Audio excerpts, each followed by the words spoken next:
PRAD, licenciamento, com projetos. Tem muitas pessoas que acabam saindo da graduação e não sabem de fato com o que vai trabalhar. Para aqueles alunos ou para aquelas pessoas que já estão no mercado e querem saber um pouquinho mais sobre isso, para poder empreender, quer de repente começar a executar os PRADs, porque muita empresa por aí faz o PRAD, mas na hora de executar o plantio e cuidar da área, né, com os tratos culturais adequados, etc. e tal, acaba terceirizando esse serviço para outra empresa e tudo mais, né? Porque exige um planejamento, um método para se trabalhar com isso. Então, no nosso método que a gente utiliza aqui, e tem dado super certo, com análise de solo, com receituário agronômico, e a gente faz toda uma correção de solo, né, adequada, corrige aqueles nutrientes que estão em excesso, está faltando algum nutriente, ele é adicionado ali, e depois a gente utiliza lá os produtos biológicos também, que é para poder dar realmente um up ali no plantio, da vida, né, para aquele solo que está extremamente degradado. É extremamente importante se ter um método que funciona. Nós temos uma área, ela faz agora 2 anos em julho agora, que a gente plantou, né? Fizemos análise de solo, o agrônomo passou o receituário e a gente fez todo um trabalho em cima dessa área. É uma área que a gente cuida muito bem, dá para ver o acero que ela tem pela lateral esquerda, um acero que ela tem na frente ali para evitar fogo, né? Porque as áreas de fundo de vale na área urbana tem muito problema com fogo. Manutenção sempre em dia, no máximo a cada 90 dias a gente faz uma manutenção e esse é o resultado que a gente tem aí da área, professor. Seguindo esse nosso método aí, seguindo um passo a passo para fazer com que desse certo aí o plantio. Do nosso método, que o senhor já conheceu um pouco, inclusive alguns produtos biológicos, o senhor fez alguns testes aí, queria que o senhor falasse um pouquinho para a gente aí sobre essa questão de seguir um método e fazer um planejamento adequado aí para fazer o plantio. Eu vou primeiro puxar uma questão que talvez você lembre de aula, e aí eu vou entrar nisso que você falou. Quando eu vou dar aula de PRAD para os meus alunos, existem algumas coisas que eu sempre digo que são importantes. A primeira coisa, para você recuperar uma área degradada, parece óbvio, né? Mas muitas vezes isso não é tão óbvio para as pessoas, é que o dano ambiental ele deve ter cessado. Você não tem como recuperar a área degradada se o dano ambiental continua acontecendo. Eu já vi, você também já deve ter visto muito isso, de iniciarem um processo de recuperação numa beira de rio e o gado está tendo acesso à beira de rio, está lá pastando muda ou está pisoteando muda. Esse é um problema. Você tem que isolar ou você tem que minimizar ou mitigar o dano que está sendo causado na área antes de passar para o processo de recuperação. Isso é básico. A segunda coisa que você bem disse e que é importantíssima é a questão do solo. O solo é limitante para a vida vegetal. Cada espécie, na verdade, ela tem exigências nutricionais, ela tem exigências em relação à drenagem desse solo.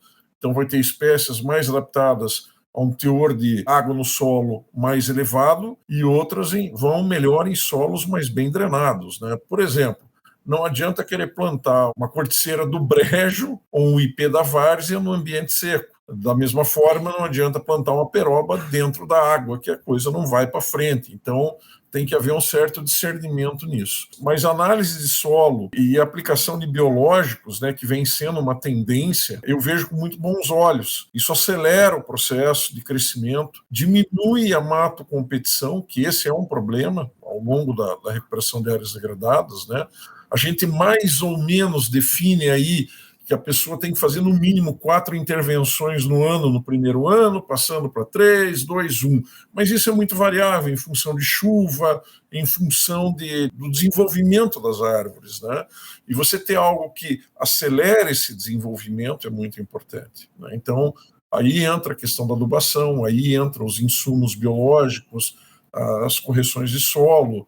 Isso é fundamental no desenvolvimento florestal. Não há o que dizer, tamanho e qualidade de muda também importam, né? Você sabe melhor do que eu isso. Não adianta plantar mudinha de 20, 30 centímetros que... De tubete, né? A perda aí chega a dar 50%, 60%, 70% às vezes, né? Então, são situações que não são adequadas, né?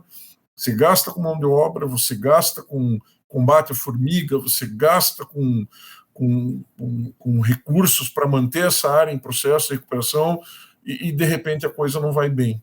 Tá? Então, aquilo que você falou também no início, o negócio ele tem que funcionar, ele tem que ser economicamente viável, seja para o empreendedor, seja para o cara que está te contratando, né, o teu cliente. Não adianta ele investir em você e você não conseguir dar retorno, né? Então, esse é um elemento assim, chave no processo. E aí os biológicos certamente entram nesse sentido.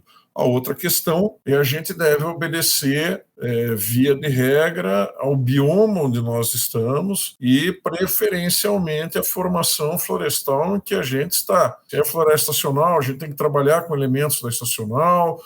Se é umbrófila mista, a gente tem que trabalhar com elementos da umbrófila mista. Porque quando a gente fala em invasora, a ideia que se tem de planta exótica invasora, que nem a leucena. Leucena não é brasileira, né? Ela foi introduzida no Brasil e virou problema. Então, normalmente, esse também é um conceito complexo, porque as pessoas vão pensar que invasor é sempre um organismo que vem de fora do país. E, na verdade, não. Às vezes, invasor é um organismo que está no teu estado, numa condição florestal. Você tira aquele organismo daquela condição e leva para outra, e aí ele passa a se comportar como um organismo exótico invasor, né? A gente já tem casos e mais casos na literatura. Então, tem que se tomar cuidado, né? De repente, alguém pode dizer, não, mas você é xenofóbico, você não quer que use nada que vem de fora. Não é essa a questão. A questão é, a gente tem que pensar muito bem, a gente tem que fazer uma busca bibliográfica muito boa para saber se essa espécie ela não se comporta como invasora em outras áreas. E isso demanda tempo, isso demanda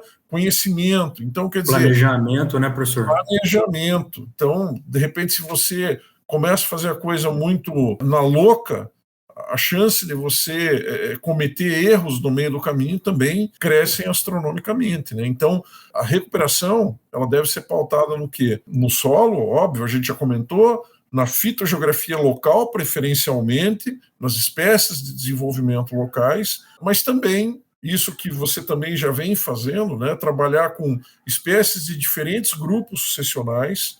A gente tem áreas que no passado foram recuperadas usando, ou foram tentadas recuperar usando só plantas de um grupo sucessional. Por exemplo, Pioneira, no estado de São Paulo, isso aconteceu. O pessoal plantou muita trema micranta na beira de um reservatório lá. Bastante. E achou que só ela ia resolver o problema do reservatório. E, na verdade, não, né? Deu lá 15 anos, a trema começou, teve uma mortalidade muito grande, porque ela morreu de velha, e por baixo começou a vir braquiária, quer dizer, não houve recuperação. Né? Na verdade, houve um atraso. O cara ficou lá 15 anos achando que ia ter recuperação, não tinha zona florestal próxima para recrutar sementes, então essa área ela não se recuperou. Então, o fato da gente trabalhar com espécies de diferentes grupos sucessionais, pioneiras, secundárias iniciais, tardias, climaicas, ou como você queira classificar isso, existem diversos autores que classificam de diversas formas, mas o importante é usar diferentes grupos sucessionais. A gente tem que lembrar que espécies de crescimento rápido, normalmente elas morrem rápido. Sim. Espécies de crescimento mais lento, elas permanecem por mais tempo no ambiente.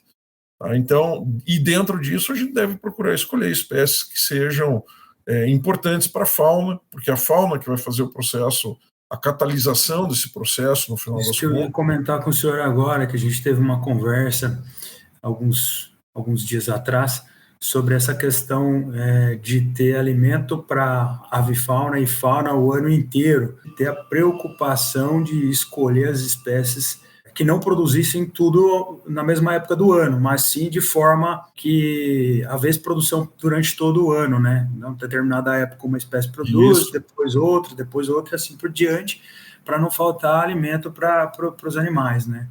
Isso é importante, tanto do ponto de vista de floração, né, dos polinizadores, como do ponto de vista de frutos, né? O ideal seria a gente conhecer a fauna regional, bem conhecidinha, saber o que tem na área, para a gente tentar favorecer esses grupos, né? Sejam aí mamíferos voadores, né, os quirópteros, que são importantes nesse processo, sejam as aves, né? E, eventualmente, outros grupos aí, né, como mamíferos não voadores, que frequentam essas áreas. Isso auxilia dentro do processo de recuperação ecológica.